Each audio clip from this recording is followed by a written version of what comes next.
trained experts across civil, electrical, instrumentation, and mechanical works, construction and fabrication works, specialized procurement and supply, operations boats. We are proud partners to some of the industry's leading players, including NNPC and its subsidiaries, Seplat Petroleum, First Hydrocarbon Nigeria Limited, ND Western, Saipem Contracting Nigeria Limited, and Lee Engineering and Construction, among others. Over the years, we have successfully executed manpower, EPC, and marine support projects with a strong record of excellence. At Dursag Engineering, we are committed to quality, safety, and timely delivery, ensuring that every project meets and exceeds expectations. Dursag Engineering and Services Limited, your trusted partner.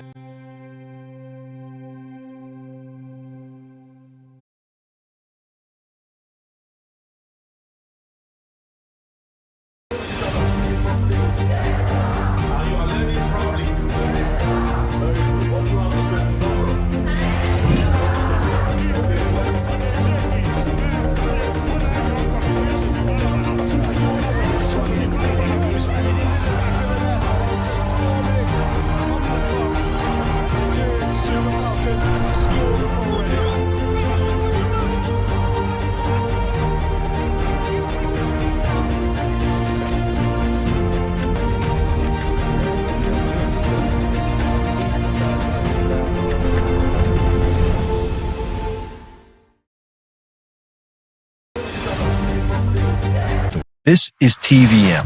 TVM delivers breaking stories, global headlines, and the moments that matter.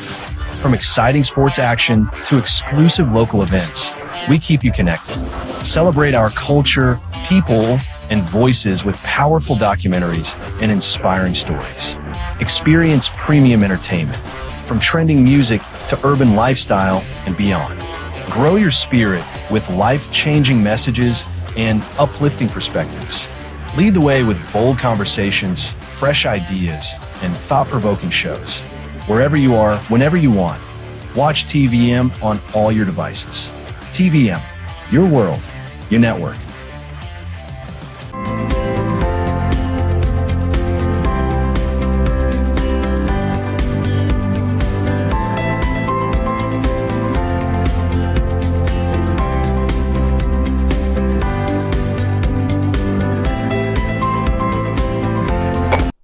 It's a beautiful morning, fresh out the cold, fresh out the wet weather yesterday. It was extremely wet for us in this part of Nigeria last night, and well, today starts and it's looking bright and the sun is out, and we are also hoping that just as the sun is out for us, naturally the sun will be out too for Nigeria as we move ahead or move forward as a nation. This is TVM Express, and my name is Lawrence Junior Aguele, and promises to make a informative and useful edition for us this morning. And I have with me Blessing Samson. Blessing Samson will be starting us up with the newspaper headlines, what we have on the dailies this morning. So, Blessing, just tell us what we have on the dailies this morning. All right, thank you. So on the Vanguard today we have bandits kidnap pregnant woman, 30 others in Niger FCT, and you see that story on page 5. And then we have Guinea-Bissau, Jonathan returns as AU, ECOWAS decry coup, and that's on page 8 of the Vanguard newspaper.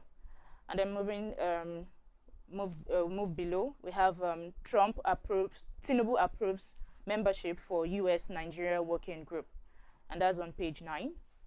And then we have renewed hope ambassador, Algon youth leaders, orders hail appointment for Uzodimma, and that's on page 21. And we have gunmen attack Ngige's convoy in Anambra, kill 1 and injure others, and that's on page 7. We also have OPE opens new office in Ibadan, and you see that on page 19. Moving on the Nation's newspaper today, there's Nigeria-US joint working group to hold security talks. Then we have World Bank canvasses slash of import tariff to lower inflation. Moving forward, we have AU, ECOWAS, WAIF says no to coup in Guinea-Bissau. And that news is on page 2 of the Nation's newspaper. Then downwards, we have 11,566 policemen withdrawn from VIPs, and that's on page 3. And then CBN released 74.41 trillion to private sector in October, and that's on page 7. And on the Guardian newspaper today, we have armed attacks intensify as Tinubu okays US-Nigerian security plan. That's on page 6 of the Guardian newspaper. And underneath, how renewed terrorism exposes old, weak security underbelly. That's on pages 4 and 5. Then reps vote on constitution review on December 10. You see that news on page 3. IG claims 11,566 police officers withdrawn from VIPs, orders intelligence policing. That news is on page 7 of the Guardian newspaper. And then we have democracy under strain as fresh coup hits West Africa, draws condemnation. And that news is on page 6. And for business, we have Nigeria's transition to multi-tier electricity market attracts over $2 billion investment. And that news is on page 7. And on Daily Sun today, we have, again, still on bandits issues. It seems to be all over the newspaper today. Again, bandits hit Niger State. Underneath, we see abduct 24, chop off man's hand. Kaduna schools hold emergency. Exams shut down. Niger PDP condemns terror attack. All that news is on page 40 of the Daily Sun. Underneath, we also have AU, ECOWAS mission. FG condemns coup d'etat in Guinea-Bissau. That's on page 39. Federal government terminates Abuja Lokoja order road contract over delays. That story is on page 2 and page 39. We also see Argon youth leaders, Arewa Assembly, Southeast APC leaders, others hail appointment of Uzodima as renewed Hope ambassador. And that's on page 6 of the Daily Sun. So moving on, our last newspaper for today. On the Punch newspaper, we have safe school project stalls in 30 states as abduction rise. And that story is on page 2 of the Punch newspaper. And then NNPCL spends 17.5 trillion securing fuel pipelines, orders in 12 months. And that story is on page 19. And on business leaders reject proposed beverages tax high. And you get that news on page 20 of the Punch newspaper. And so we have OPE opens new office in Ibadan. And that's on page 19, which is actually in all the newspapers for today. Well, that's all. Insecurity seems to be the top of the, what do you call it, most of the dailies today. Yes. And it's also what we're even going to talk about today. So it seems like in the next couple of days, insecurity will be the thing that will be addressed regularly. I like that they said Nigeria and the US are creating a joint working group, and they are holding security talks.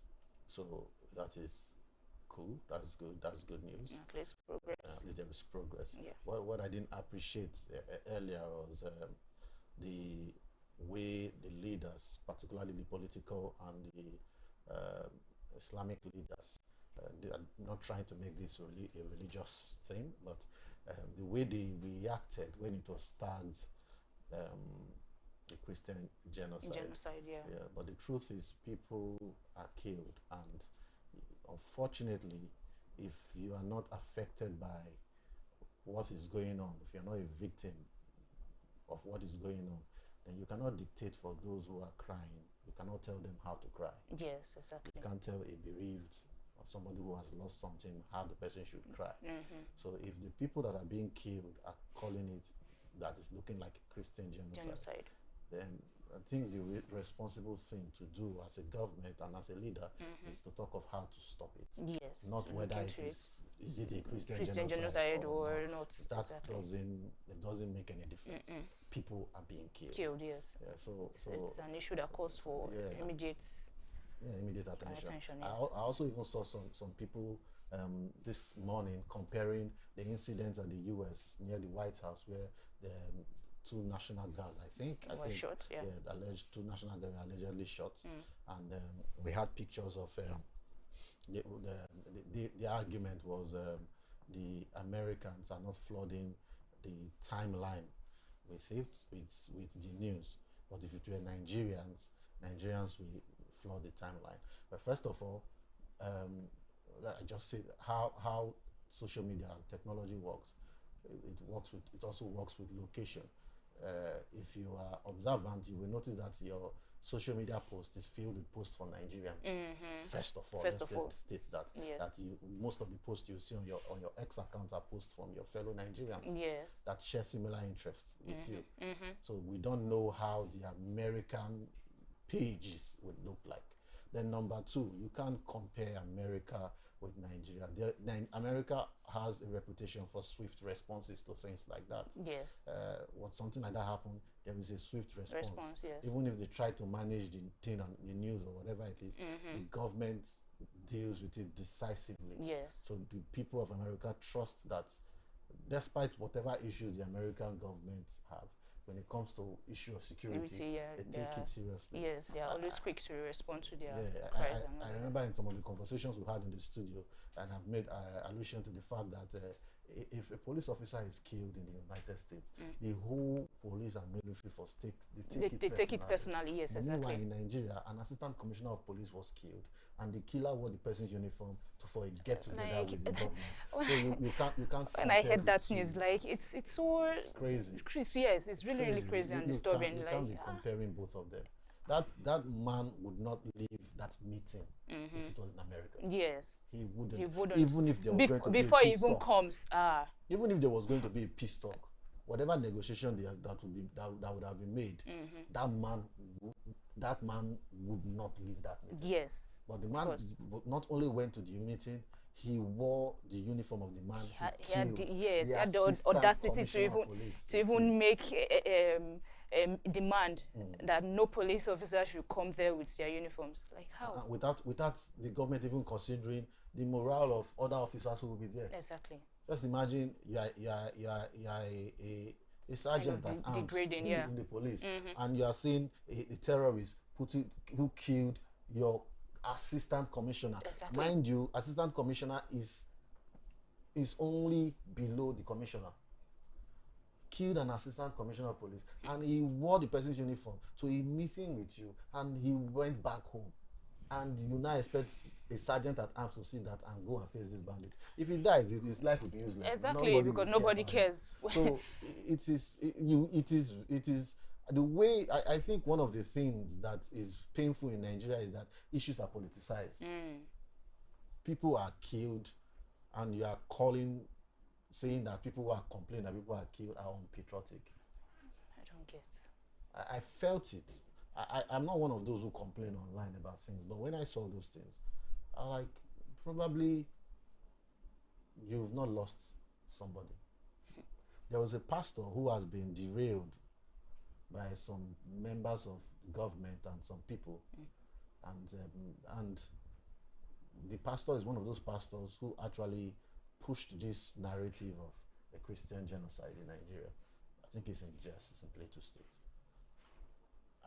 I recently found that his uncle was killed. His uncle's wife and children, 5 of them, were burnt to ashes in the house. Oh my God. The burnt out bodies of the children, the uncle's wife had a baby on her back. Oh. Then you now want to tell that man, how he should He should react. react. I don't care. It's like, You're not saying the man is pushing narratives when you are far away from what is happening. how? So I think in our politics, well, this is not about whether the administration is good or bad. People are dying. We should have Exactly, some and that's sense. the bitter truth about this whole issues going on in this country. Like you said earlier, like the whole thing is actually politicized. Yeah. No, the empathy has been buried by politics. Yes. Your statements that come from public figures People, do not yeah, people that are show supposed to do not show protect the empathy. citizens, and then we are hearing all of this. And what do you expect everybody to do? It's sad. It's sad. Really sad. I pray and I look for today. I think the president is making some solid stance and statements regarding this whole thing. I think yesterday he declared a state of emergency in the security in security. I don't know if we have that. There was a statement he made about the state of emergency. If we can have that on the screen, it would be nice. But basically, he called for he okays state policing. I think he okayed state policing. Yes, when he I read did that. it. Yeah. From things I saw, he okayed state policing. He also called for recruiting of more people into the police force. Yeah, military. I think he mentioned using the National Youth Service Corps members and a preacher too, Pastor Matthew Ashimolowo, also reiterated that concept of training NYC graduates or NYC corps members to some sort of military, give them some sort of military training and get them involved. I personally have no qualms with that. We are Nigerians. The time to start fighting for our country is upon us. Yeah. But I would also want to say that if you are holding the microphone and increasing your amplifier and shouting that the government should recruit people's children into the army, then you should bring your children. Start from you, exactly. Yeah, exactly. Exactly. So because we are all in this together. So everybody if has to come out. If you don't have children of the age, get your grandchildren to come. Because the problem with Nigeria is when they do that, the early to still find a way to remove their children from it. Exactly. That's the point. So if we are going to be sending people to the war front to go and fight for the country, we should also know that some people will die there. So it should be fair. It should be fair. Let your children join too. Exactly. If you cannot, in good conscience, allow your children to be part of it, then think of another solution. The solution we offer should not be a solution of throwing other people under the bus. Yeah, just everything one-sided. It should not be one side. It should go round. But I am glad that the president is at least doing something. Yeah. Then even the House of Assembly is also at least the members of the House, some members of the House exactly are actually clamoring for saying something about it. But it goes to show how ineptitude in a thing can cause a ripple effect. Insecurity in Nigeria is not new. That much we agree. We agree on that, yeah. Nigeria did not become the problem of Nigeria didn't start today, right? But the problem we've always had over time is how the issues were being managed instead of addressed, right? Yeah. We had situations where there've been banditry. Banditry did not even start with Jonathan's era. No, it didn't. There's actually been banditry in Nigeria for a long time, but it was handled properly. But at some point, stop handling it, then it got to where we are now. The banditry, the headsmen, even terrorism, Boko Haram. all those things didn't start today. One of the major problems we've had as a nation is we filter how we address things. Senator representing Edo South, Edo North Senatorial District rather, Senator Adams Oshomole, who was a former governor and was the former NLC president at some point in his life. Yesterday, actually accused the judiciary, the government, and the judiciary by extension of some unbalanced judgment and some illegal judgment they were giving, because according to him, he said the judgment was unconstitutional. So if the judgment is unconstitutional, that means it's illegal. A situation where a man was attacked. Okay. He defended himself, and it cost the life of his attacker. Right? Okay. And he went to a court in this country and was found guilty and sentenced to life imprisonment. Not 10 years, not 15 years. He went for life. For self-defense. He probably could be guilty of manslaughter, but the sentencing was life imprisonment. Like how? Lawyers Why? would like to argue that it's legal, that it is legal representation. We'll have a lawyer today who would maybe shed some insight on this, but they want to argue that it's legal representation. But I'm still, as a person and as a Nigerian, I still feel it's unfair. It is now. It beats my imagination to think that, okay, somebody like attacked me and then in self-defense. Came to my house. Yeah, exactly. In self-defense, So I should have let him kill me. I don't get. Then. I feel like judgments in this nation should just be fair. Exactly. It should be fair. I'm like, I don't. What even made that? What brought up that issue was then a couple of months later, another person was being judged in our courts too, the same court system in Nigeria. This person was a known terrorist, was involved in bombings in this country that took the lives of a lot of people. Not one. It's not like he was walking around the road and shot somebody down, or he fought somebody and killed the person. He premeditated and actively took part in the murder of multiple Nigerians. Found him guilty and sentenced him to 20 years. Like, how does that make any sense? There is the sense in that.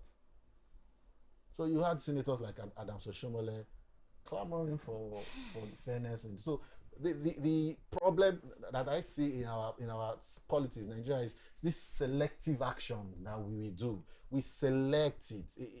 There are a lot of it looks like a lot of factors are considered before something is done. It's done, exactly. They have preferred kind of people, Yeah, favoritism, and all of that. Brother? Yeah. Is he from this part of this country? And all of that. Is he, who does he relate to?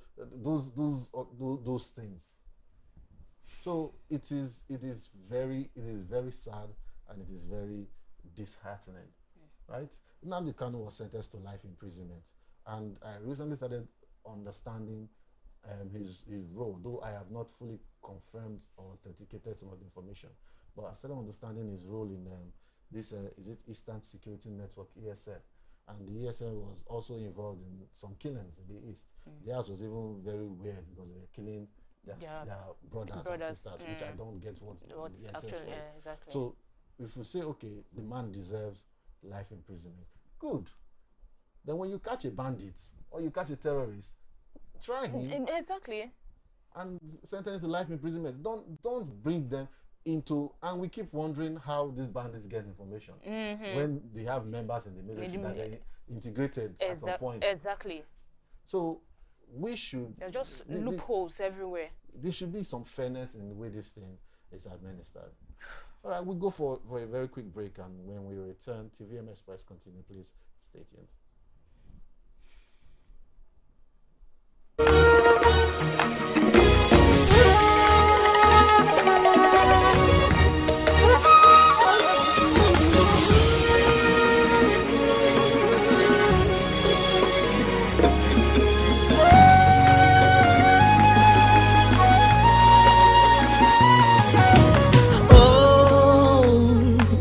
This land of mine, Nigeria, on my mind, born in diversity, blessed beyond compare. Ooh, through these 100 years, our struggles and through all our fears, we're strong in our unity.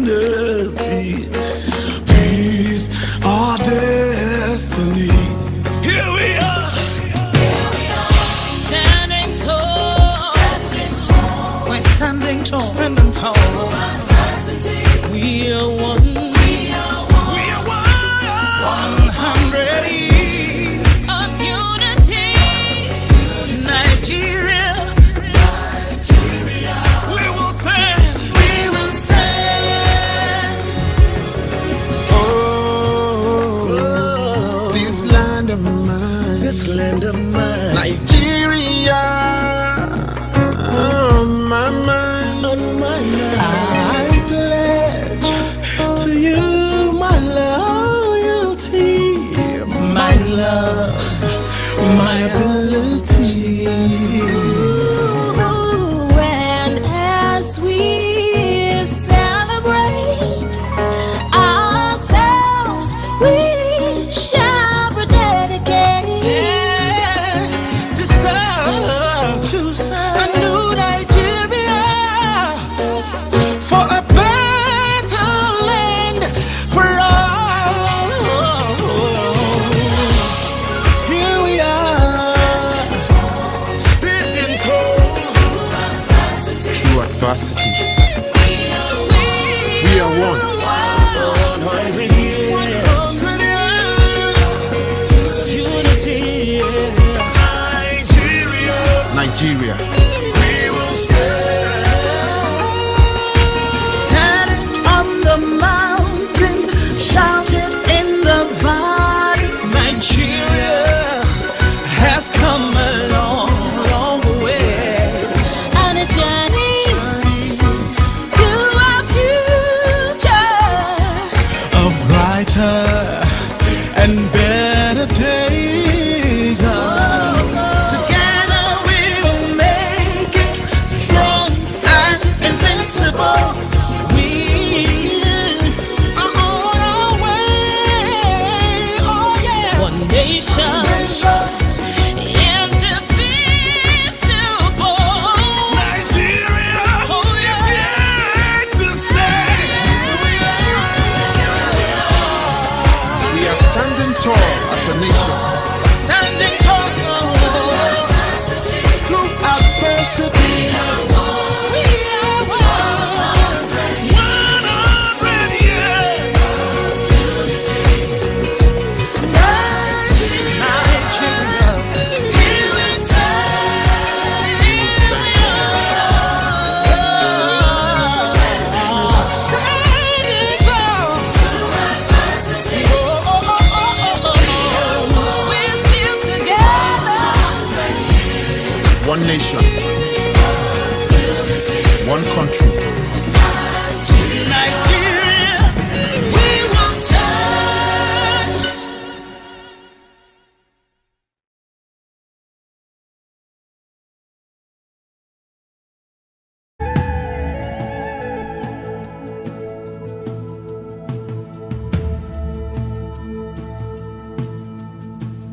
Here we stand as a people with one song, with one voice. We're a nation undivided and poised. We will take a stand and build our land in faith to defend what is ours.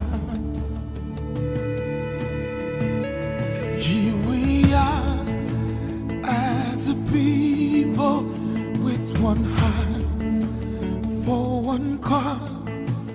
We're determined to rebuild and restore. Where freedom reigns and truth prevails. Our land where there's hope for us all. Our land where there's hope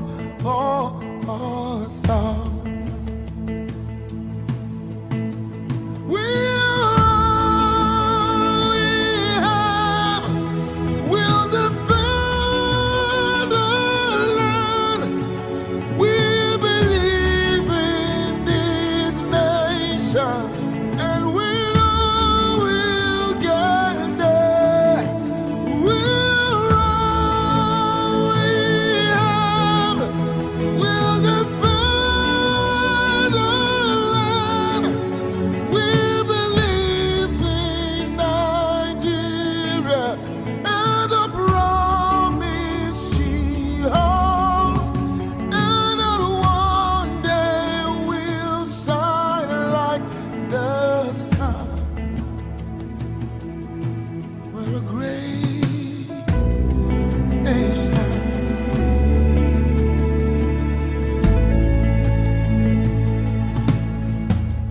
Though we are many people, different tribes, different tongues, we're united in our strength and resolve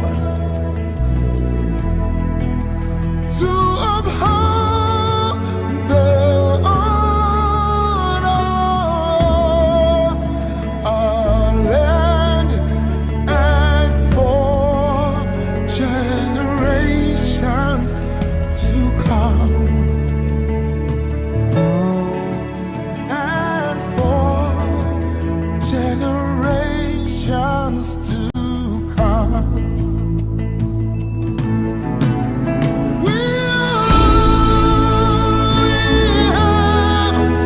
We'll defend our land. We believe in this nation, and we know we'll get there. We'll defend our land. We believe in Nigeria and the promise she holds, and that one day we'll shine like the sun. We're a great nation.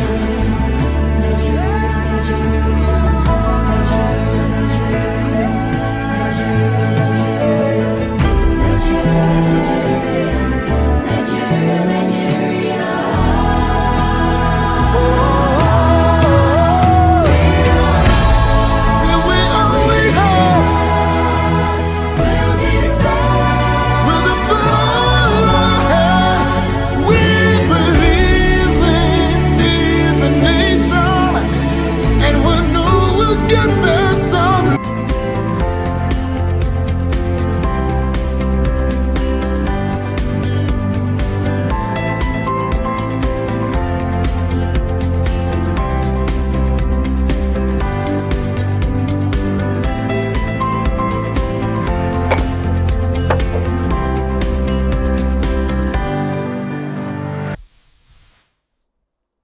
All right, you're welcome back. We're still looking at the state of the nations, and today we're looking at kidnappings on the rise, and we'll also look at political tensions in Nigeria. And we will look at the spate of kidnapping and abduction in Nigeria.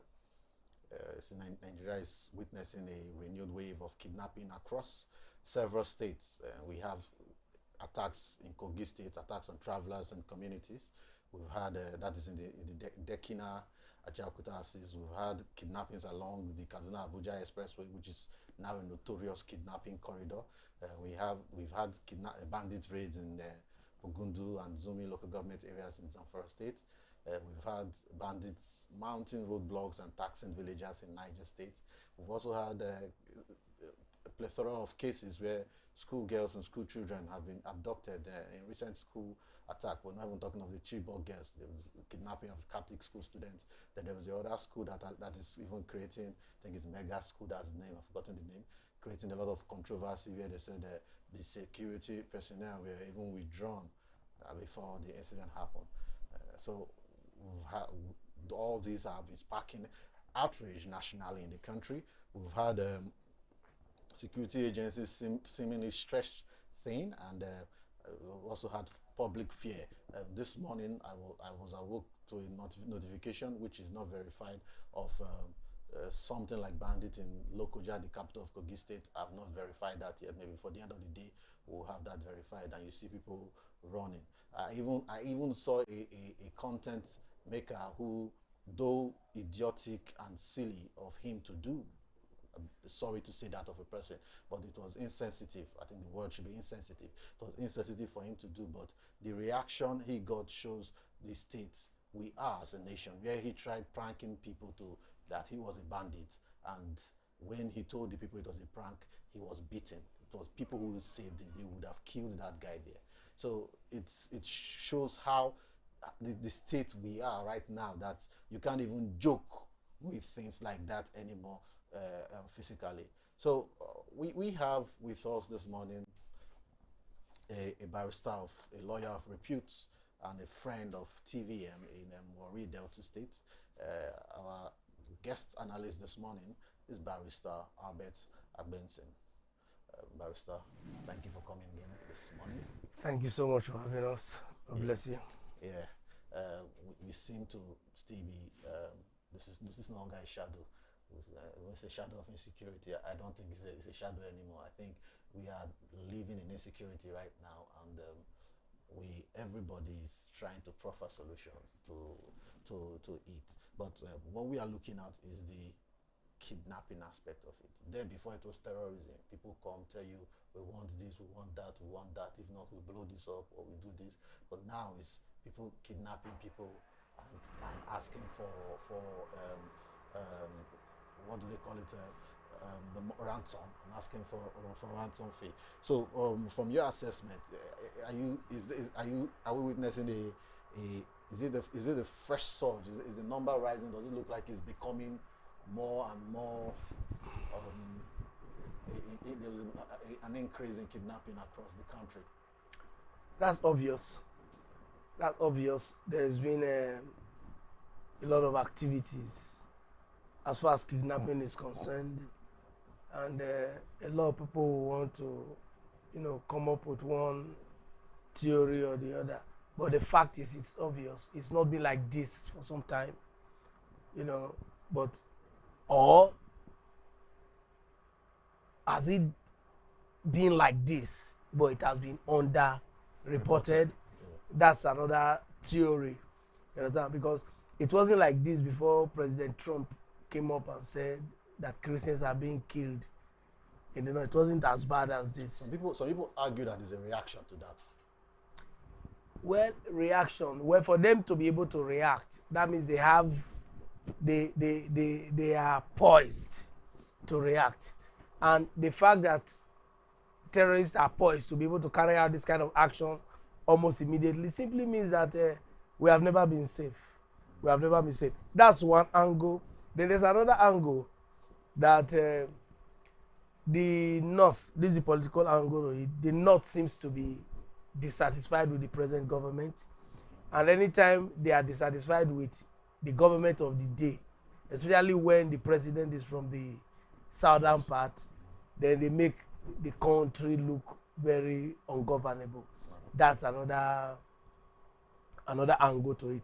Then whatever the angles may be, the primary purpose of government is to safeguard lives and properties, and they must be poised to so do.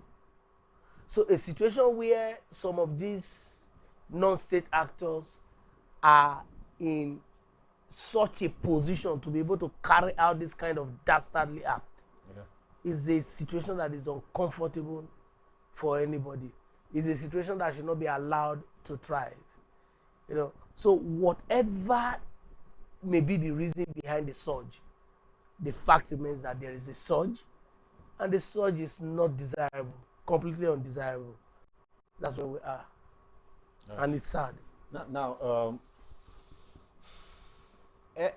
soft targets start looking like the soft targets that have been identified as schools and churches, particularly those in the Northwest. Now, my concern, or what has piqued my interest, is it has happened before.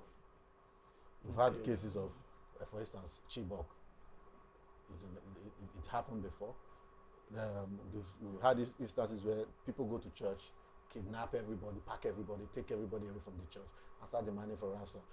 We even lost a Catholic priest, I think, recently to kidnapping. It has been all over the news now. But it looks like it's either there are no lessons learned by security forces, or these people go and improve on their surveillance skill and ability, because you cannot, it is absurd to me that if you do something the first time, you succeed. You do it again, you succeed. You still keep going back, and our security forces seem not to be doing anything about it. Why do you think something like that would occur? Why do they look like those schools are looking like in the northwest? Why are they looking like they are soft targets? Is that the security forces are not doing enough, or that they are too stretched thin that they cannot pay full attention to that? Now, mind you, there were even allegations that the security in one of the schools, or the security in the areas of one of the schools, were withdrawn prior to an incident occurring. I think that was in Niger State. You see, up until now, sad to say, this government has not paid attention to security. They may have given up, they may have thrown money, giving them money, do the political part. This government has not paid attention to security. All they've paid attention to is politics. This person defecting to their party, the other party is defecting. That has been the issue. They've not, look at it. Once it is what you put in that you get out. Once you've not done, you've not looked at, you've not taken it as a priority. A lot of people forget that if there is insecurity in the land, you can't do election. Yeah. Yes, if there's a way this country can be that unsafe. In I think the Goodluck Jonathan, they had to postpone election because of insecurity. Yes. You know, so that is the point. The government has not paid attention. It has just been lip service, nothing seriously. That has been the challenge. That has been the challenge. They've not done much. I've not seen anything, you know. But when Trump came up now, and this, you could see some semblance of activities in terms of taking seriously the security situation in this country. You can see it. But unfortunately, before now, they've not done anything. And once they allowed, I expected that this government would have immediately started doing something about our borders.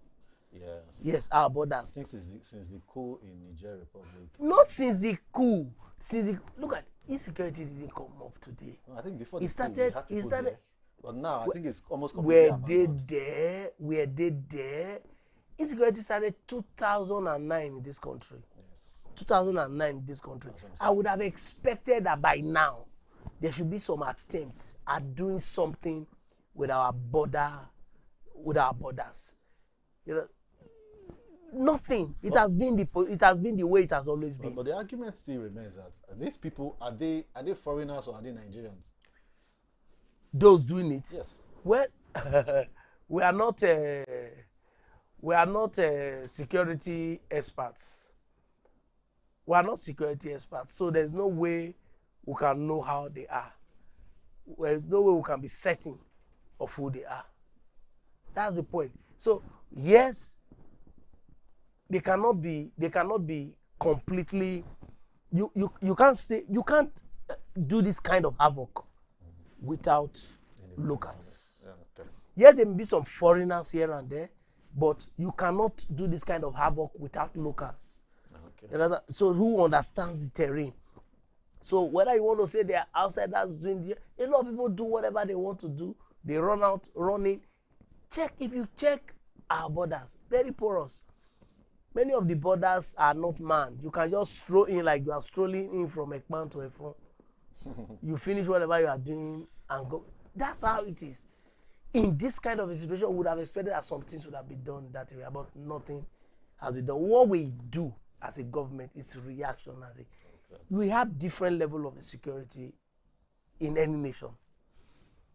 There is, in fact, the best security is supposed to be preventive. Yeah. Before it happens, you get information and you nip it in the bud. You prevent it. But most of the times what we do is after they have carted away a number of persons, kidnapped number of persons, they will start pursuing, they tell us the non-kinetic approach now. Yeah, I have a question regarding that because I would want us to take a look at the President's declaration of state of emergency and security. But before that, you just raised up something that I would like to get your view about. Now, good news is a lot of these abducted people, particularly the school children, have been released. Some of them, yes. Some have been released. The interesting thing is, I have, with my time in media, I have had instances of seen news or even been part of news stories where kidnappers were chased down. Their hideout was the police or the military stormed their hideout, rescue kidnappers, and one or two of them, of the rescue kidnapped victims, then one or two of the kidnappers who died in some crossfire or something. This is the first time I'm seeing a rescue operation of this scale, and no kidnapper lost his life or no one was arrested. What do you think happened there? Well, you see, the challenge here is the trust deficit between Nigerians and the government. Okay. If not, there could be a number of reasons. The simplest being that maybe they negotiated and ransom was paid, but we don't have that as a fact. Okay, they didn't really tell us. Yeah, nobody told you. But again, really, is the military obliged to tell you how they do their job, especially in a situation like this? Okay. Remember that there's a way you manage information. If information is not managed properly, we are in a democracy, and democracy presupposes that rule of law is adhered to. So if, for example, in the process of arresting kidnappers, for example, and you use the excessive force, for example, it will be possible for you to just arrest them rather than kill. You understand? All those kind of interpretation, I think this army is too overwhelmed to want to be thinking of how to explain all those whatever. So if people, if they are able to track where the kidnappees are kept, and with superior firepower they go in there, and the bandits discover that, man, these guys, the way they are coming, there will be no match for them, and they decide to run away, they will first take the kidnappees first, and abandon the kidnappers. So there are a lot of theories that could have, there are a lot of things that could have happened, but the challenge here is the trust deficit. Nigerians, the trust deficit between Nigeria and Nigerians and the government is so wide that Nigerians prefer to believe the worst of the government. Yeah, that's true. They prefer to believe the worst So of the it's government. your view that a number of things could have been A number of things could have been the reason. but because we don't trust our government. We don't trust the army. That's why a lot of people are saying, how can you just release people? You didn't tell us. But they are not obliged. They are not really obliged to tell you how it happened, because the more they give information, the more Amnesty International will come and say you have breached human rights of, you know. So there are all those parts. So we should be happy as Nigerians that at least this is not the best scenario. We should not be. No Nigerian should be in the kidnappers' den. Just imagine, it's easier for us here to relate with because we are far from the north. Imagine my little daughter now being for 1-2 hours. I don't even know if I can. I don't know if I can survive. There's no southern parent that will allow their children to go serve in the north again. Well, you don't understand. The problem here is not that simple. It's not that simple. You may be shocked that there are. Let me tell you, there was a time. I don't want to give this. Okay, let me try and be as circumstantial. There was a time. There was a crisis around where I stay. As in real crisis. You were seeing the guns. Somewhere I stay. Okay. There were guns and all that. Terrible shootings. But I couldn't move out because that's my house. Yeah. That's my house. That's the only place. So it's very easy for people to say, oh, people are just doing, can't you just move out? Yes, you can move depending on the scale though, but it's not as easy as it seems. So if you have, I'm not from Delta State, but I've stayed here all my life. Yeah. So if something happens, and I built all my life around here, so I now move out. It's not as easy as that. So to say you see Southerners there, they may just be there. They may just be there. All those Catholic bishops and all that, most of them are not from there. Yeah. So let's take a stab at the president's nationwide security emergency in the country, which was a response to escalating wave of mass kidnapping and other violent crimes across the country. There were key directives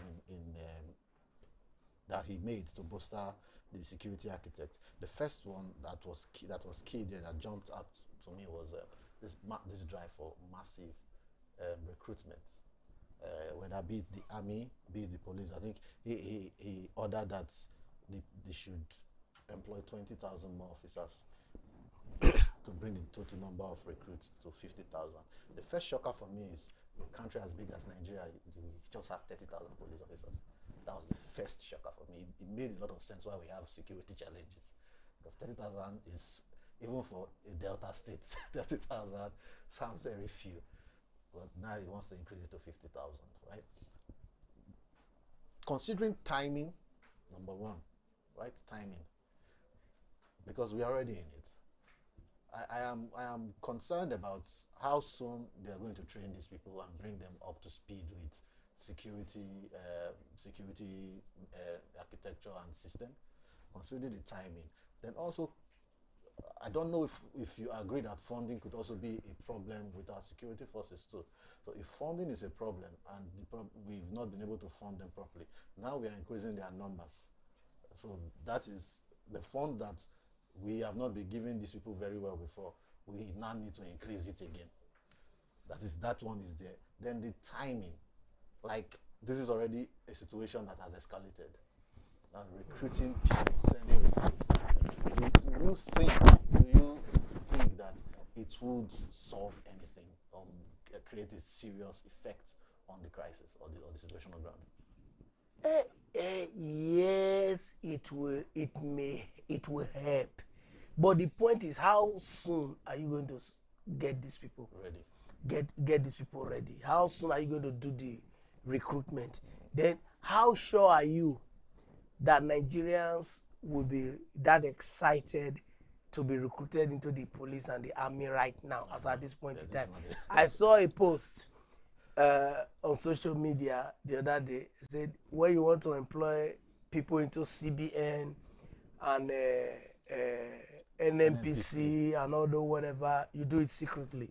Then when it's time to employ people into this army and all that, you are telling your children, are they coming in there and all that? In fact, so when Nigeria was calm, yeah, employment in the army it was even done quietly. Yeah. So this is the point. It just shows our priorities have been very, very wrong. You know, we are thinking of increasing salaries of politicians, and we had that number of policemen. I have always known that it has never. Look at it. Let me shock you. You may just be shocked that number is inflated. It's very possible. Very, very possible, because when you have those numbers, when you are doing budgeting, you are able to push up your budget. You understand? And those that manage the system have a way of enriching themselves through stuff like that. So it may just be inflated. That may be the figure that government is paying for. But that doesn't mean, experience has taught us that government is paying for a particular number of staff. Doesn't mean that those staff actually, have you not heard of ghost workers? There are ghost workers in the civil service, ghost workers in ministries and all that. Why would there not be ghost workers in the... So it may just not just... So it's unfortunate. Our priorities have always been wrong. Interestingly, before the president gave a directive, among the directives that he recently gave, and the IG has even also issued the directive as a follow-up, we had on paper 30,000 police officers. Then we will still have a number going to guard VIPs. Of course. They will keep guarding. Those are the official. When they brought out a list of those VIPs, those are the people you could mention. I saw the names of CJ or so. You saw the name of Wiki. You know, if you... those are just the ones that they could come out with. There are private individuals yes, that are using police. yes. Of So, this few number of police yes, yes. Are those, because I didn't see that on the list. I didn't see unknown names, so to say. There are private individuals using police in this country. Yeah, we know. We see them every day. We see them every day. Where do they get them from? Is it not part, or are they separate? Or are those policemen, are they different? You see, issues of trust will continue to be wide in this country because government does not even. Oh, it's a sad situation that we are in. It's a sad. It's only God that will help us. The president has asked that they be redeployed from those of their offices and all. Then he also has asked the DSS to deploy or train forest guards to flush out terrorists and bandits from forests. Interestingly, we had forest guards before. I'm aware we had forest guards. I just forgot that they even existed. It was when I saw it, I was like, oh yeah, we actually had forest What guards. have they been doing? Where have they been? Where have they been? You say we have forest guard. Okay, are there no forest guards guarding Sambisa forest? All those forests where bandits have taken over, are there no forest guard there? Well, okay, is it now that, I mean, it's not as if they said they want to recruit. They said we have always had. What have they been doing? You see, when you do not monitor the things you should monitor, then you have situations like this. What has come to the fore is that these guys have been paid with taxpayers' money, but completely have not been doing their job. They've not been doing their job. Like, for instance, one of the things he mentioned is infrastructure overhaul. I saw that, I was like, this is one of the problems we have in this country. Why now? If we had infrastructure since, we won't have problem. When you say infrastructure overhaul, how are you going to, do you overhaul infrastructure, just suddenly? Exactly. Does it not take time? It takes time. Do you not do procurement? Do you not do budgeting? Look at, they are just trying to act out. We're in a panicky mood. Yeah. Panicky mood. So let's be seen to be doing something. We have always said that the problem of Nigeria is that there are no consequences for bad behavior. Now, when Trump has threatened them, and I'm coming out, they are trying to perform and do one or two things. I mean, that's where we are. But the president also said something that I feel I'm one of those people that believe it's a very tricky situation, which he said the National Assembly should start looking into legitimizing state police. I don't know why people make so much noise about state police. I don't see, for me, yes, I don't see why we should have state police. What I think we should do is to rejig our laws.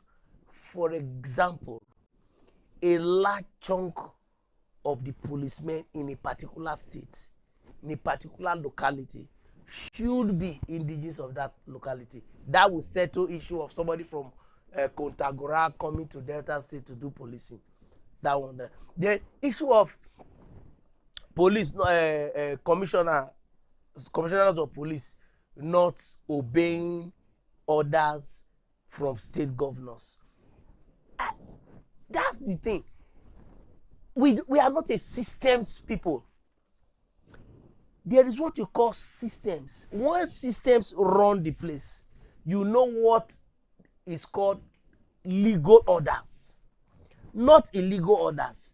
So if the state governor, who is on paper the chief security officer of the state, gives you a lawful order, you have no discretion than to obey. So all this talk about because if a situation where state governors become absolute in terms of power, for right now they have too much power. Exactly. You now create state police, give them police that will obey any kind of order, because when it's any kind of order they want to obey, you are going to have more chaos. I don't, as an individual, believe in state police, even if everybody is talking about it.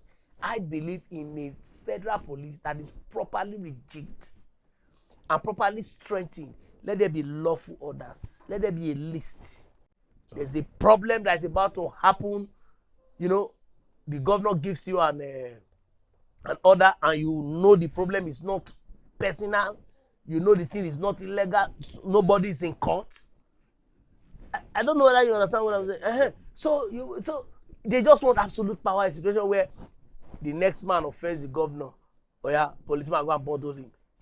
We are going to be seeing situations like that, because we have seen situations where, look at, you are talking of state police, we now have state electoral commission. Don't you see the kind of elections they conduct? I personally feel that was one of the worst things to happen. You know that they see, so there is not going to be any difference between state police and state electoral commission. It will just be garbage in and garbage out. So a situation where some of them will not even, they want to do election, they will not even they will sit in the office and write results. You now see a particular party that is governing the state take 12, not all the local government, all the councillor seats. Okay.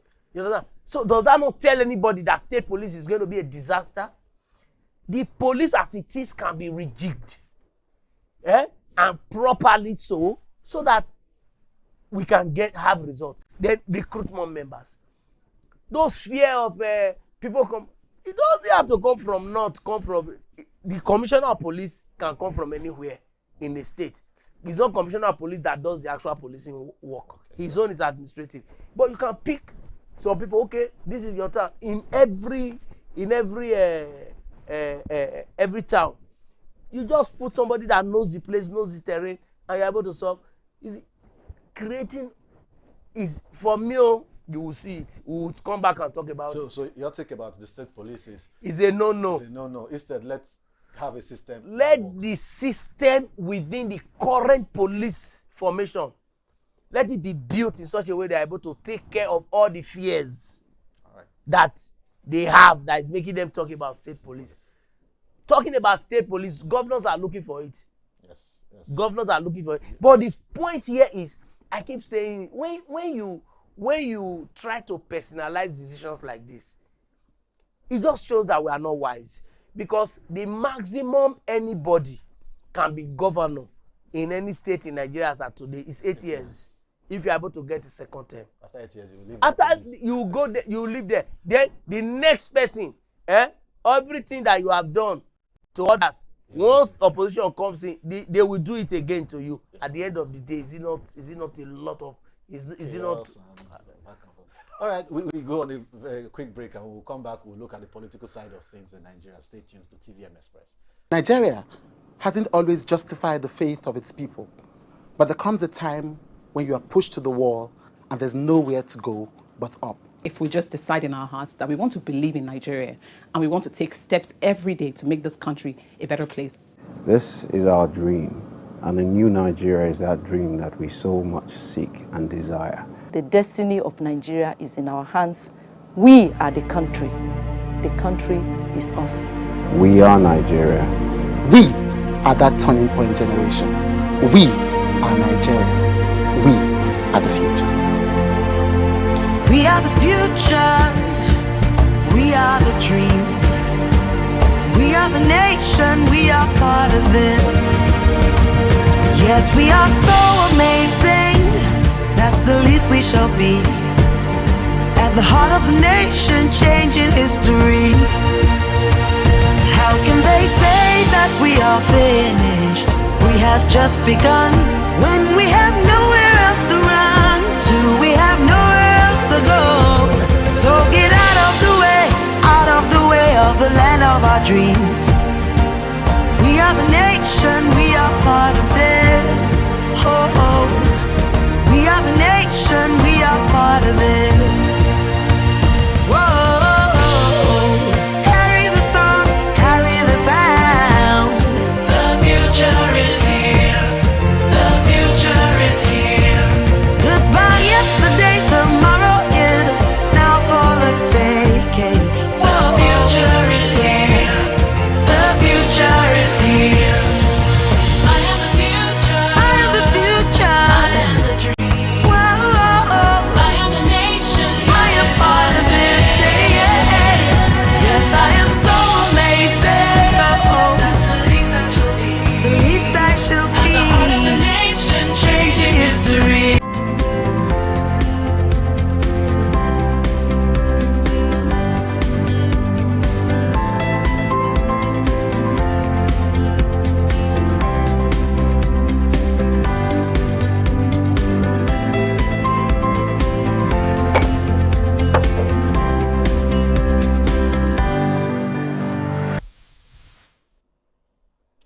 right, you're welcome back. Now, Nigeria is a democratic government. We operate a democratic system of government, and in democracy, we have a group of different groups of people with different ideologies, or preaching different things and trying to gain the right popularity or the right support of the people to govern the state.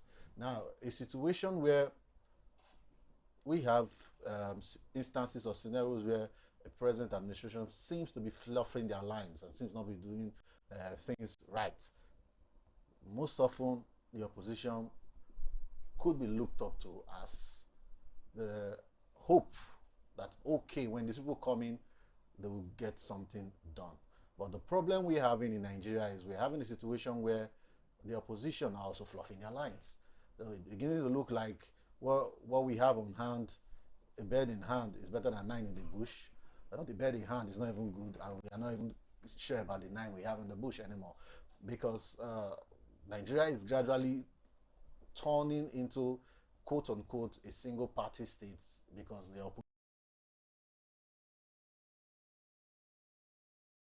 oppositions are busy fighting themselves, are busy fluffing their lines.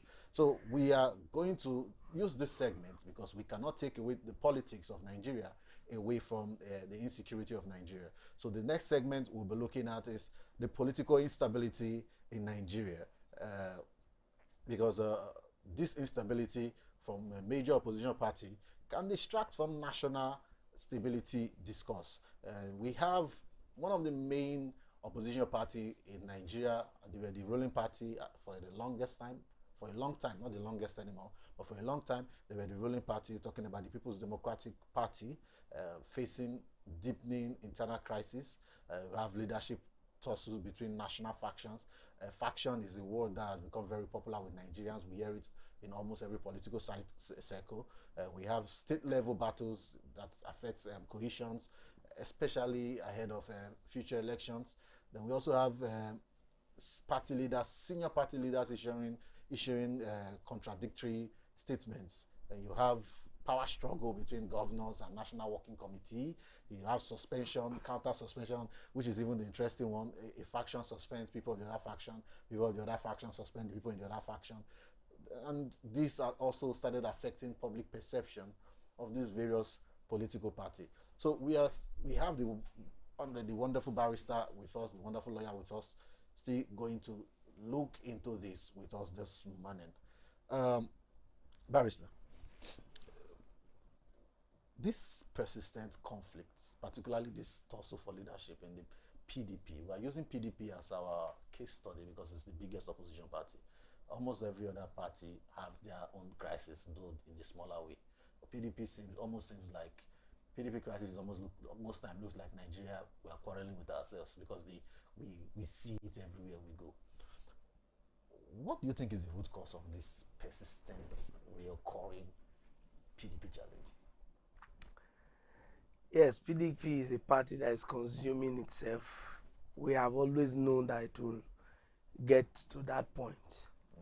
Because it's a party that, got into power and felt there was nothing anybody could do about it. There was a time one of their leaders boasted that they were going to rule Nigeria for the next 60 years. Yes, yeah.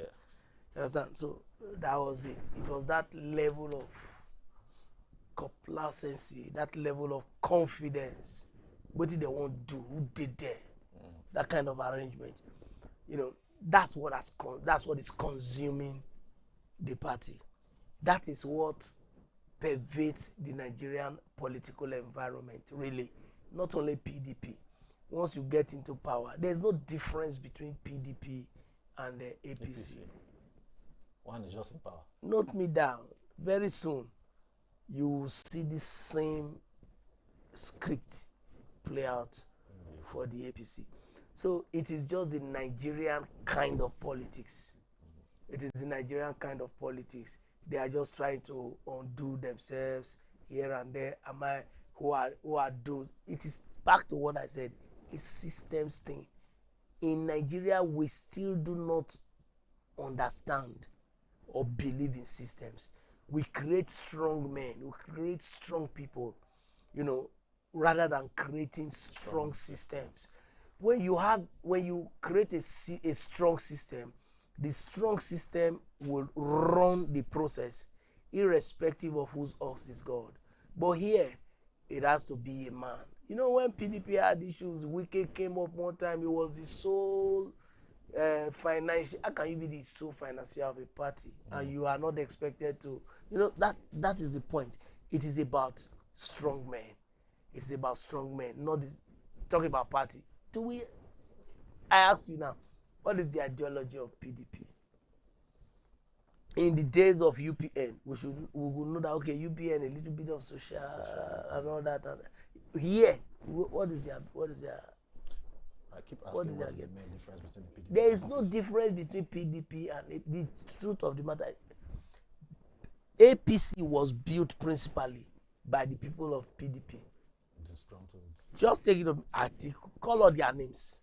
And it's another party now. He has moved on again, looking for power. Looking for power. So it is not a matter of ideology. It's not a matter of this is what I stand for. You understand? It's not a matter of. That's why during elections they hardly come. People come out for you see dancing. They just dance. There are no real debates about issues. There are no real debates about issues. And that's why many of go and take most persons that have emerged winners in our elections failed to attend electoral debates. Yes. Go and check. Yes. Right from 1999 till date, they failed to attend the electoral debate because to really there is really nothing to debate. So what do we do? Because it is looking despairing. And I look at the country and I get confused. This is a problem that the system would solve. But we keep getting people in power who are not interested in building system. And at some point we will say vote the right people in office. But it also looks like our vote does not really count, so to speak. I don't think our votes don't count. So our vote, at least our vote counted during the last election. I keep saying it. I keep saying it. Forget all the noise. Under the system that we have. Now, look at it. You don't run an election outside of the circumstances that pervades in the country. Under the circumstances that pervades, under the system that we had, Bola Ahmed Tinubu won this election, the last election. Okay. He won. So our votes counted. Okay. If our votes didn't count, a Peter Obi could not have used an unknown party to get over 6 million votes. Okay. In spite of what I consider unpreparedness of the political party to do what it was supposed to do. You get the point. It got 6 million votes. A lot of people said it got more than that. Yes, it got more than that because if I take my phone and drop it in the marketplace and leave it there for 2 days, and the third day I now come, I don't see the phone. I have no business blaming anybody. Yeah. I don't know whether you understand what I'm saying. I have no business blaming anybody. I just left it there. The consequences of are we saints in this country? Are we angels in this country that will just go and drop a phone or something of value in the market and I expect it to be there waiting for me? Are we saints in this country? So that was it. So if you say they changed his vote, they gave his where were his agents? Exactly. The party, did they prepare for agents? Were they having any? I gave you the example the other. I know that they did not have agents in most polling booths. So if you didn't have, then what are you now talking about? So the votes counted. The votes counted. And the votes will keep counting. It is just that for opposition to reorganize itself. It's to reorganize itself. And let there be credible candidates. Let there be credible candidates. Now, the current setup of the party that had Wiki, Nelson Wiki, as, like you said, the strong man of the PDP. Yeah, PDP. Yeah. How much influence do you think Wiki played in in creating this current turmoil in the party? The problem of PDP right now is Wiki. There's no, is Wiki now. It is his people, the iron ones of this world, and they are the ones creating problems in the party. But like I said, they all created the problem. Why would Wiki have so much power within the party? That's the problem. So you can't remove Wiki. He has refused. Somebody that has openly come up to say, I am going to support Bola Ahmed Tinubu for 2017 election. Yeah. So if somebody says so and is still within the party and is within, they have gone to court against the new leadership of PDP. The whole purpose is to ensure that PDP cannot present a candidate for the election. Now, if we look at the what is playing out on the in PDP internal politics, what would you advise, particularly the new political parties that are trying to emerge now? What pitfall, what should they do to avoid the crisis that seems to bedevil the PDPs and the APCs of this world? Very simple. Let them create systems. Let them, in other climes, party members pay dues. Now the problem, one of the things I've noticed, I do not want to call it a problem because I don't think I'm in a position to call it a problem. It might be what they want to do. But one of the things I've noticed in our party system in Nigeria is parties are financed by people. Individuals. Like strong men. Yeah, I recall with this new party that they are creating, some people have to go around to meet different strong men to contribute to the party. Now, do you think if an article, so to speak, finances a political party, do you think it would be fair to tell article not to run for presidency in that party? That's the point. The point here is people can contribute. There's nothing wrong with people contributing. But what is wrong is one person bankrolling it. Because he who pays the piper dictates the tune. So if one person controls it, you want to dictate what happens. And it is natural. You understand? So it ought to be contributions by part. I just talked about you pay dues. You understand? From every member. Then you create equal rights for everybody. That's when you talk about party. But here in Nigeria, there's a big man. Always a big man. Yeah, there's always a big man who must foot the bill. And if you foot the bill, nothing anybody can do. So, so how do we now, Nigerians, because at the end of the day, we are the ones that will bear the brunt of whatever is going on with this political party. What do we do as Nigerians, considering what we have right now? Yes. Let's wait. Let's wait. You know, PDP may not. Even using the word may is it's not likely that PDP will have any serious candidate in this next coming election. They've all left. You know, but they can organize themselves and merge up with another party that is serious.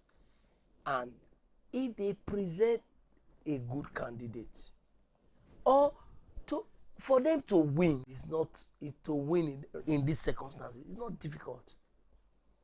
It's not difficult, even in spite of all the decampings here and there.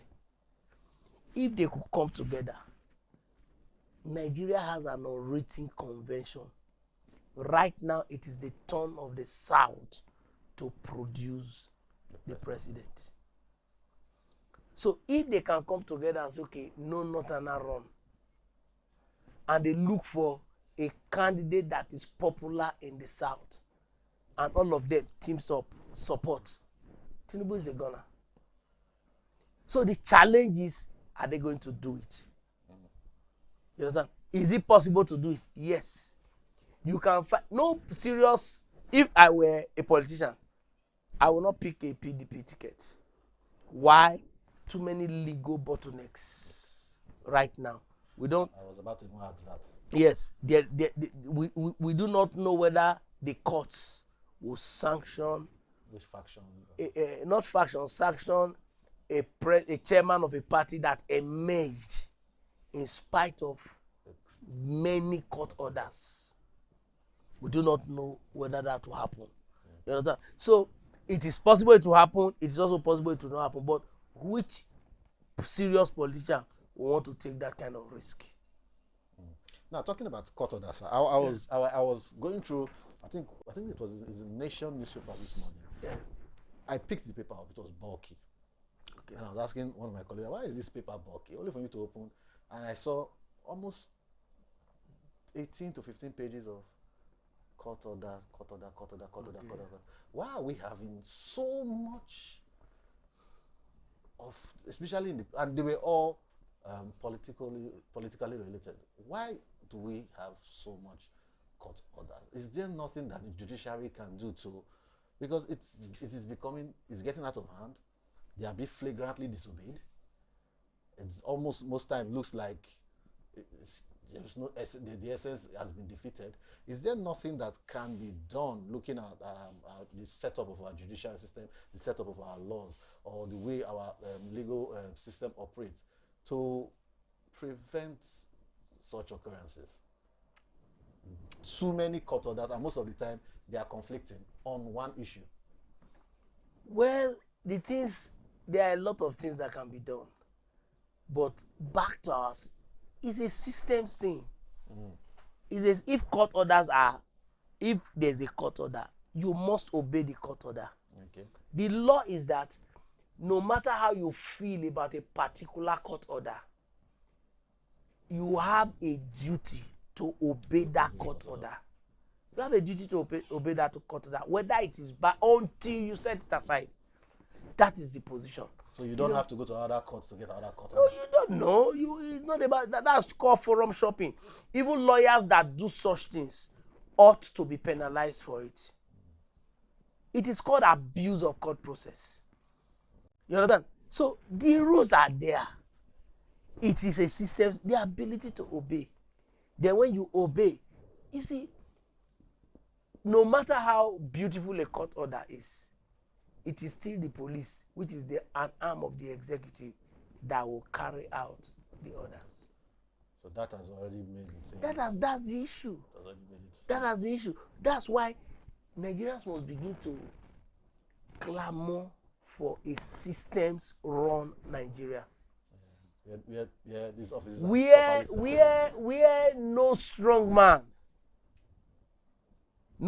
man's position is above the law. Where commissioner of police, we don't get one matter. What do we do about this matter? That's the failings. You have an order. You are calling your guy. What do we do when there's an order? That's where the challenge is. So one of the things we should achieve as a people is proper separation of power. Systems. I don't want to use separation of power. They will tell you this. They will tell you separated. Systems. Okay. We must begin to rethink appointments of critical offices in this nation. I don't think it is right, for example, for just the president to nominate who is INEC chairman. Yes. I don't think it is right for just the president to nominate who is IGP of police. I don't think it is right, for example, for army. Army can be nominated because he's the commander-in-chief of the armed forces. Well, some of these critical, whatever, open it up. This advisory role of the national, there's a body where not national security, there's a body where ex-presidents are part of. Oh, okay. That body ought to be rejigged and empowered to be a little bit above advisory. There are some positions that they should be able to come together and agree on who occupies that position, so that whoever occupies that position is not loyal to anybody. Is not loyal to anybody, so that he will take directives from the law rather than taking directives from an individual. All right, Barrister, before you go, I would like to have your take on one last thing. It somehow bleeds into the issue of security and what we're talking about. The Senate president yesterday had received backlash for a plethora of reasons. Number one, his senators were giving motions and raising genuine concern about the way security matters are being handled in Nigeria. Adam Soshomole even spoke about how judgments are being delivered in similar cases, different judgments, right? And the Senate president, first of all, sounded like he was oblivious to what the senator was talking about. Like, that happened in this country. I remember that question. That happened in this country. Then he ended it all by saying that they have been invited to dinner with the first lady. I do not feel, I don't think it's wrong to go and eat with the first lady. But I felt after all your people have said right now, maybe you should have toned down the food eating part of it. What do you think about that? The uncommon Senate president. The man is a man that likes to enjoy himself. Yeah, and it comes from the part of the country where they have, how is it? I don't know how they call that Friday. Is it special, whatever, happy hour. Happy hour on Friday. Happy hours on Friday. Akwa Ibom people, they like to enjoy it. They like to, but that's on the lighter note. You see, it's he's just look. This Senate has not pretended to be non-partisan. They've not pretended to be the kind of Senate that Nigerians want to see. They've told you that on your mandate we shall stand. A Senate that sings on your mandate we shall stand. When and Akpabio, Senate president, is a comrade of the president. So you can't say anything for him. His duty is to make sure that senators are okay with the president. So when things are a bit tough, he wants to water it down. I mean, that's what you saw the other day when he said he wasn't aware when they were telling him about a situation where you are able to James Omotosho was able to convict Nnamdi Kanu for terrorism. And sent him and was merciful to him by giving him life imprisonment. And meanwhile, another judge sentenced another person for the same terrorism and gave him 20 years imprisonment, which is everywhere. And you say the example Shomole even gave was even the guy who defended himself that was attacked by when the courts. I still don't understand how the justices of the Supreme Court came to that decision. Somebody was defending himself in his property, and in the process he killed his assailant, and you said he should go in for murder. We are not understanding it. But again, what can we understand in this country? All right, Barrister, thank you for being with us this morning. TVM Express will continue after the break. Stay tuned. Thank you.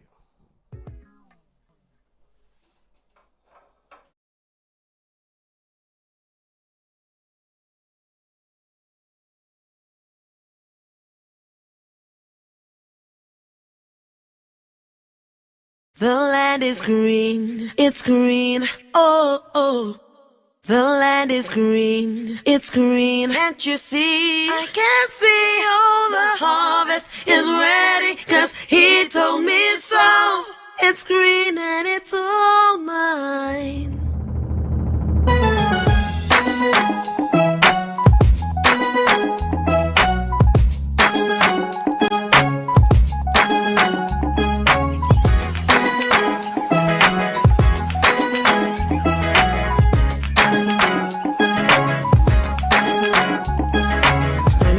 As the clouds go gray, the thunder roars and the earth sings. The season's just beginning.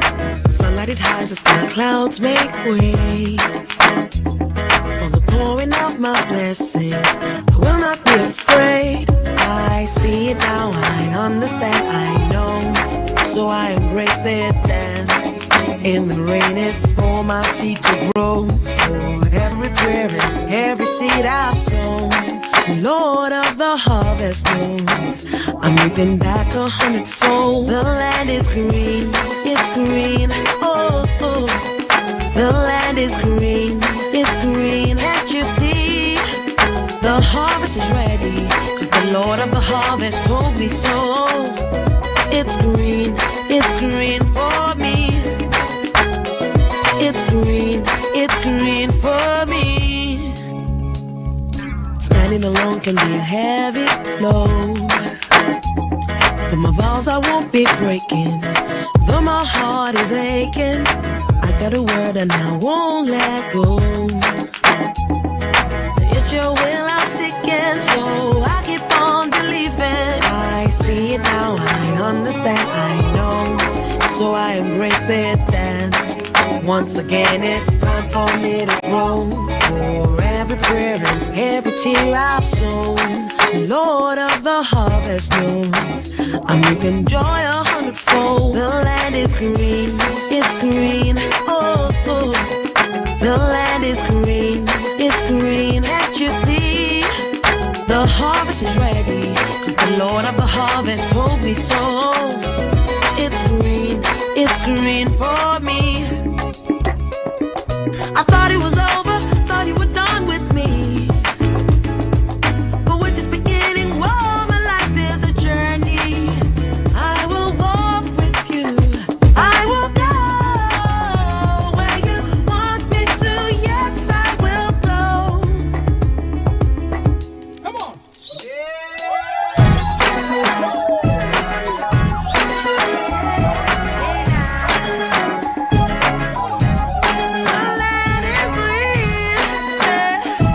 You told me that the land is green. Hey, yeah.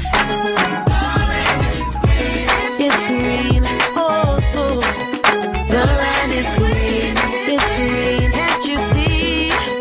The land is green, it's green, oh, oh. The land is green, it's green. Can't you see? The land is green, it's green, oh, oh. The land is green, it's green. Can't you see? I can see all the harvest is ready, 'cause he told me so. It's green and it's all mine.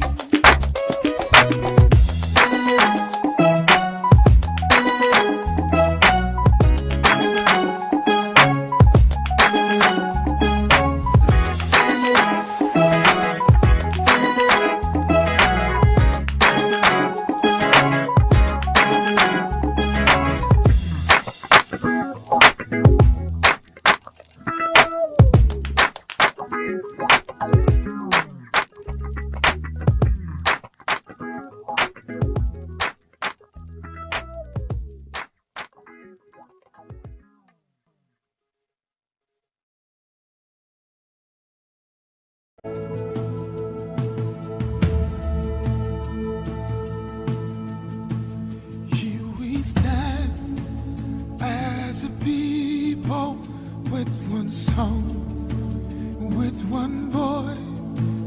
We're a nation undivided and poised. We will take a stand and build our land in faith to defend what is ours. Here we are as a people with one heart for one cause. We're determined to rebuild and restore. Where freedom reigns and truth prevails. Our land where there's hope for us all. Our land where there's hope for us all. We are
At DSAG Engineering and Services, we anticipate, manage, and deliver.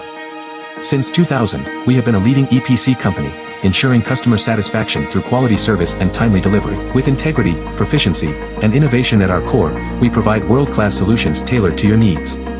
From engineering designs and construction to procurement, manpower outsourcing, and maritime supplies, DSAG delivers excellence. Partner with us today. Visit www.dsag.net or call +23 4807 254 8724. DSAG Engineering and Services, anticipate, manage, deliver.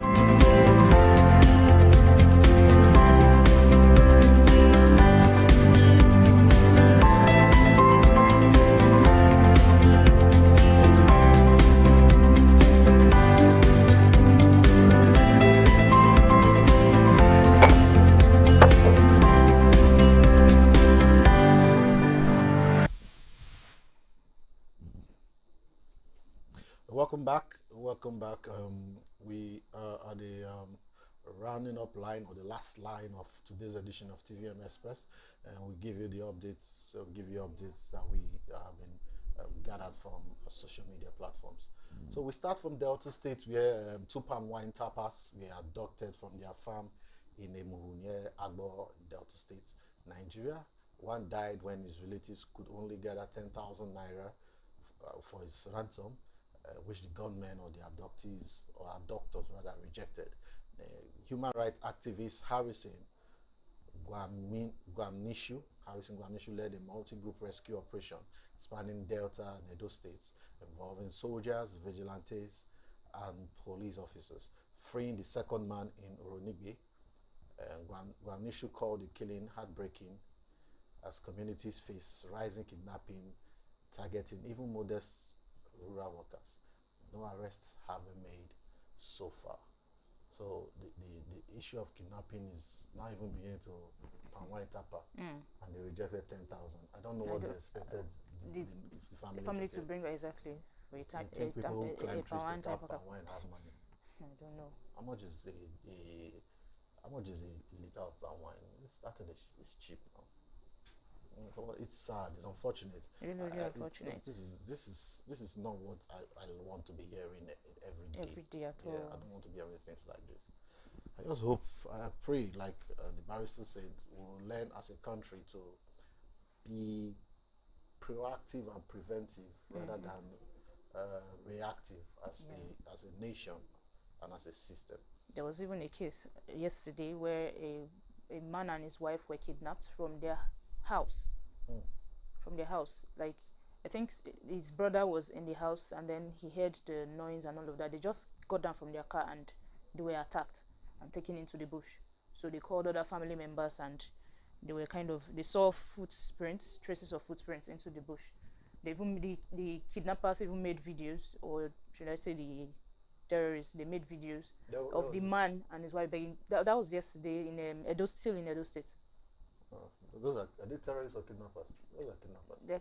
I don't know, but they said they are unknown, like gunmen. I think what has recently happened is that the national security crisis has reduced the attention on Edo and Delta states, particularly that their corridor. Kidnapping is although the governor has before now has been making efforts, very strong efforts in terms of demolition houses of kidnapper, demolition houses that house kidnapper, but it has actually been an issue. I feel like the kidnapping is actually graduating into terrorism. So yeah, because terrorists are kidnapped. Yes, they're not kidnapped. All right. Then the federal government has cited the airport, Uyo Airport.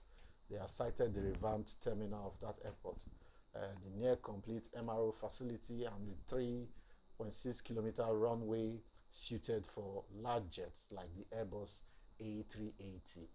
Its location position is also well for its location actually positioned it well for connections to Central and East Africa, so boosting tourism, businesses, and investment in Akwa Ibom. So operations will begin in the first quarter of 2026 with agencies like Customs and Immigration preparing to support global flights. The governor has called it, Governor Eno of Akwa Ibom State has called it a major milestone and pledge for further improvements like a cargo terminal. And this is talking about the Uyo airport that has been approved to be an international airport. That's a really good one. That's a good one, yeah. For those of us in the south, for Nigeria. Yeah, those of us in the south can go to Uyo and fly out of the country. At least African countries, from what I gather for now. Okay. It's a good one. Yeah. That would also bring businesses this way. Yes, of course. No, the complaint we've had over time in the past is every majority of these things are centered in Lagos and Abuja. Yeah. So it's good that we're making it come to this other parts of the country. It's a good one. It's a good one. Yeah. Then the Nigerian Minister of I think Nigeria Internal Minister made an announced visit to Wuse Zone 3 station. Minister of Interior, he made an announced visit to the Wuse Zone 3 fire station, and also made visits to the Nigerian Security and Civil Defense Corps, FCT Command. Tunji Ojo, who is the Minister of Interior, inspected equipment and expressed frustration, very sharp frustration, over the fire truck states, especially amid Harmattan season risk and year-end fire disaster. Let's do. If we have the video, let's listen to the video, then come back and make our comments. Why is this almost like us?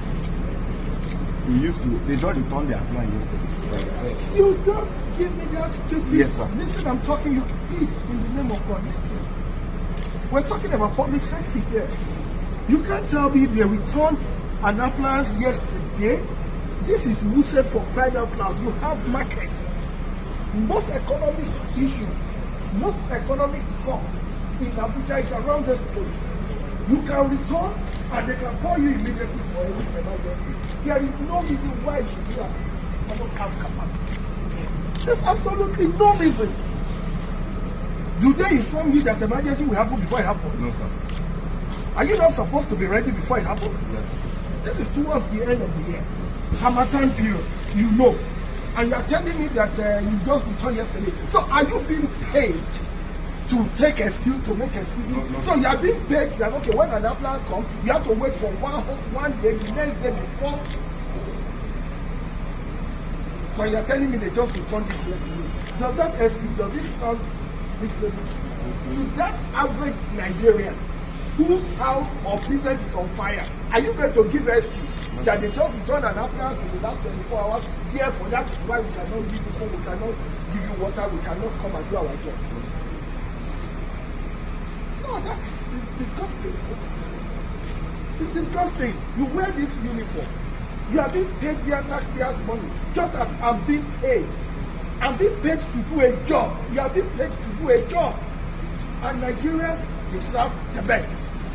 You can't return an appliance. At every point in time, immediately the appliance comes, you are supposed to refill it immediately because you don't know when the next call will come. We are talking about lives. People can be in their houses. People can be in their places of work. There can be issues. And they need rescue service. And when they call you, there is no time to go and refill. You must be ready 24/7. It's not an excuse.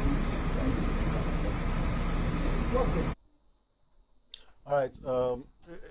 It's obvious that our government is not the only problem we have. Although the lackadaisical attitude starts from the government, but it still spreads to other sectors. Situations like this, it's really inexcusable. How? Yes. What's the essence of a fire truck? I don't understand. Giving an excuse that you went out, you just came back, so that is why it's not primed for emergency. So, good one for the Minister of Interior. Yeah, and this actually made me remember an incident of a fire incident that happened in here in Warri at Lower Iridua on the 3rd of October, where we went to cover that fire incident. And we got there, and then some people were making statements like the fire service truck, they just left that place saying they don't have water in their tank. Imagine that. And they did not come back until the fire destroyed everything, burned down everything. They didn't come back to the scene. You're a fire service. You have a fire truck. There's a fire incident. You drove the truck to the Down to the place, then empty. get there and say there is no water. I don't get. Are you going there to fetch water? Oh, I don't get. So these are things that I'm glad that they are paying attention to it. But I just hope it's not lip service, because one of the questions one would ask is how financed are these people? Do they have facilities for this stuff? Do they have consistent water supply? Where do they get water from? So those are questions that might come up. So it's not just to come on with your cameras and that, do you make provision for things? Yes, exactly. That's so those are also things that can be looked into. Yeah. Then you heard me speaking with our guest barrister Bentine about the Senate president. Nigeria, a lot of Nigerians and critics have been accusing him of weakening the Senate's oversight role. They've been president like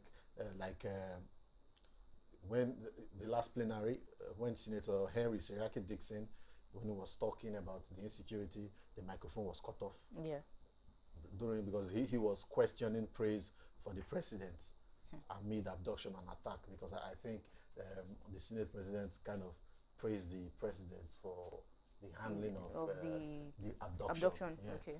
And the Senator Dixon was like, why are we praising the president when it's still going on? It's still going, exactly. Yes, and so then it has highlighted Akpabio's reported question on whether judicial.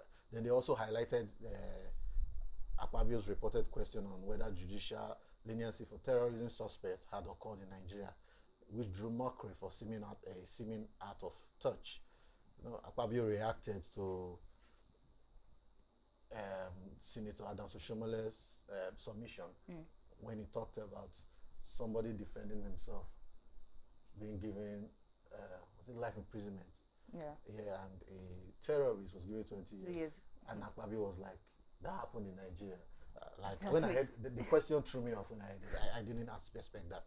Even if he was trying to whether he was trying to make light of the situation, I don't know. But it's not supposed to at all. It's not supposed to say that at all. I feel the Senate should do well in their oversight responsibility. Even if you are so much in love with the president, you should also do your job, because people voted you in there. Yes. And the people who voted you in there didn't vote you there to go and be friends to the president. Everybody's expecting answers, expecting actions to be made. Yeah, I understand. All of that, yes. All right, so Pastor Ashimowolo on Channels Television called on the federal government to train all National Youth Service Corps members with stronger security skill, drawing from Israel's model of youth military service. He praised President Tinubu's push for more police and soldiers amid banditry, terrorism, and kidnapping, while cautioning that state police could become tools for personal abuse. Now, I agree. State police is, at this point in Nigeria, is a dangerous tool for us to employ. Yeah, because we're already having too many strong men. Yeah. And giving governors police, you make them very feel entitled, empowered. They become too empowered and too untouchable. Why I also agreed with the Israel model of youth military service. But if it's Israel model, yes. Now, why I agree with that is almost every person who I listened to this actress husband, who I think is one of the bosses at Intel, Gal Gadot, Wonder Woman. Okay. This is one of his conversation one day where he said he went through military service.